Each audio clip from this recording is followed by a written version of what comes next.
Salut à toutes et à tous. Bienvenue sur Naya TV. Aujourd'hui, je vais vous raconter une histoire d'amour. La triste histoire de Kamara Lai et Marie Lorofi. J'étais enfant et je jouais près de la case de mon père. Quel âge avais-je en ce temps-là? Je ne me rappelle pas exactement. Je devais être encore très jeune. 5 ans, 6 ans peut-être. Vous avez certainement reconnu un extrait de l'Enfant Noir. Les Africains d'un certain âge ont tous lu et étudié à l'école le roman L'Enfant Noir de Kamara Lai. Roman autobiographique paru en 1953 dans lequel un jeune Guinéen qui a quitté son pays pour poursuivre ses études en France raconte son enfance heureuse dans son pays natal. Il réussit à peindre l'Afrique comme un continent rempli d'amour et d'hospitalité. Dans ce roman, Kamara Lai évoque une belle fille dont il est secrètement amoureux, une certaine Marie Lorofi. Voici ce qu'il dit notamment. Elle était métisse, très claire de teint, presque blanche en vérité, et très belle. Sûrement la plus belle des jeunes filles de l'école primaire supérieure. À mes yeux, elle était belle comme une fée. Elle était douce et avenante, et de la plus admirable égalité d'humeur. Et puis, elle avait la chevelure exceptionnellement longue. Ses nattes lui tombaient jusqu'au rein. Il dit aussi, Marie m'aimait, et je l'aimais. Mais nous ne donnions pas à notre sentiment le doux, le redoutable nom d'amour. Et peut-être n'était-ce pas non plus exactement de l'amour, bien que ce fût cela aussi. Malheureusement, le jeune Kamara Lai doit quitter son pays et la fille dont il est éperdument amoureux pour poursuivre ses études en France. La séparation fut triste, comme il le raconte dans L'Enfant Noir. « Tu es content de partir ?» me demanda Marie. « Je ne sais pas, dis-je. Je ne crois pas. » Marie me dit, « Tu reviendras ?» Elle avait le visage baigné de larmes. « Oui, dis-je, oui. » Et je fis encore « oui » de la tête quand je me renfonçais dans mon fauteuil, tout au fond du fauteuil, parce que je ne voulais pas qu'on vît mes larmes. Sûrement, je reviendrai. Je demeurai longtemps sans bouger, les bras croisés, étroitement croisés, pour mieux comprimer ma poitrine. Après avoir terminé ses études et bien après la parution de son roman à succès, Kamara Lai retourne en Guinée pour se mettre au service de son pays. Il va vivre un véritable conte de fées. Le destin va mettre sur son chemin Marie Lorofi, celle dont il était follement amoureux et magnifiait la beauté dans son roman L'Enfant Noir. Le rêve devint réalité. Kamara et Marie convolèrent en juste noces et eurent beaucoup d'enfants. La Guinée obtient son indépendance en 1958. Sékou Touré a osé dire non à la communauté franco-africaine du général de Gaulle. La France, en quittant ce pays, a décidé de lui faire payer son effronterie. C'est ainsi que de nombreuses campagnes menées pour déstabiliser la Guinée vont faire sombrer Sékou Touré dans la paranoïa. Sékou Touré nomme Kamara Lai ambassadeur au Ghana. Il devient ainsi le premier ambassadeur de la Guinée au Ghana de Kwame Nkrumah. Kamara Lai va occuper plusieurs postes similaires dans plusieurs pays et va être rappelé en Guinée où il est nommé directeur de l'Institut national de la recherche et de la documentation. Kamara Lai commence à s'opposer aux dérives du régime de Sékou Touré, ce qui lui vaudra d'être emprisonné par celui-ci. Pendant son incarcération, Kamara Lai est empoisonné et les conséquences ont été le gonflement de son corps.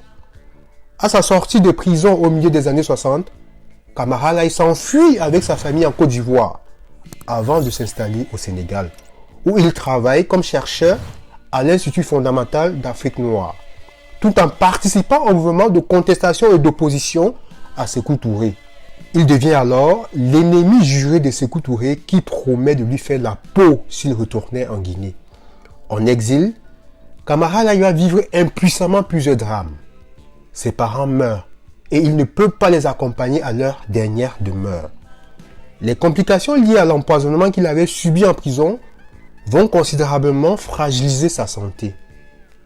Mais il arrive à tenir parce qu'il est accompagné de Marie, l'amour de sa vie. Celle-là qu'il avait aimée en secret durant toute son enfance et qui est devenue par la force du destin son épouse. Un beau jour, la famille Lai reçoit un télégramme alarmant. Le père de Marie, qui est aussi un opposant virulent au régime de Sékou Touré, est très malade. Il sait qu'il va bientôt mourir. Et dans le télégramme envoyé, celui-ci souhaite voir sa fille Marie avant de mourir. Notons que le père de Marie, le docteur Henri Lorofi, avait aussi subi les affres du régime de Sékou Touré. Il a été incarcéré pendant 4 ans dans le sinistre camp Boiro et a vu sa santé se détériorer. Malgré l'opposition de Camara Lai qui craignait pour sa sécurité en Guinée, Marie décide à ses risques et périls de se rendre en Guinée pour dire adieu à son père. Dès son arrivée à l'aéroport de Guinée, Marie est immédiatement arrêtée et mise en prison. En effet, Siaka Touré, le frère de Sékou Touré, confisque son passeport à l'aéroport et l'arrête en personne, sans motif ni raison. On lui fait passer 2 jours à l'hôtel Ngwessia pour calmer les mois de ses compagnons de voyage, les Lions du Sénégal venus livrer un match de football en Guinée. Sékou Touré ordonne son transfert au sinistre camp Boiro. Elle va y passer 7 ans. À son arrestation, elle avait laissé un enfant de 4 mois au Sénégal. Elle ne le verra pas marquer ses premiers pas et prononcer ses premiers mots. Camara Lai a durement vécu l'arrestation de son épouse. Non satisfait d'avoir empoisonné Camara Lai et poussé sa famille à prendre le chemin de l'exil, Sékou Touré continuait à le harceler et à chercher à salir sa renommée. Camara Lai va décider de suspendre toutes ses attaques, ses critiques écrites contre le régime de Sékou Touré afin d'obtenir la libération de son épouse. Marie sera finalement libérée en 1977 après 7 ans de captivité. Durant son incarcération, elle ne fut officiellement jamais accusée, interrogée, jugée ou condamnée. Dictature, cruauté et pur sadisme. À sa libération, elle dut rendre visite à Sékou Touré. La visite obligatoire que tous les détenus graciés devaient faire au responsable suprême de la révolution pour le remercier de les avoir emprisonnés sans rime ni raison. À la vue de Marie, Sékou Touré, cruel et cynique, s'exclama « Mais qu'est-ce qu'elle a rajeuni ?» Marie sollicita plusieurs audiences et dut recourir à une astuce pour obtenir l'autorisation de rejoindre sa famille à Dakar au Sénégal. Arrivée au Sénégal pour retrouver sa famille, Marie constate que Camara Lai, pendant ce temps, avait refait sa vie avec Ramatoulaye Kanté, qui prit en charge l'ensemble du foyer.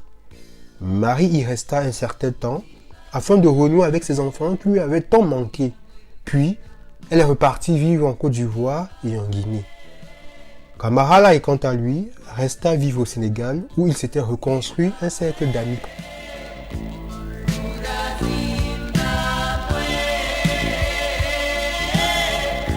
Camara Lai meurt le 4 février 1980 au Sénégal, à seulement 52 ans, laissant ses enfants et ses nombreux lecteurs orphelins. A très bientôt pour de nouvelles histoires sur Naya TV. Harold Ketch était de passage. Mais, n'oubliez pas, la terre est sale.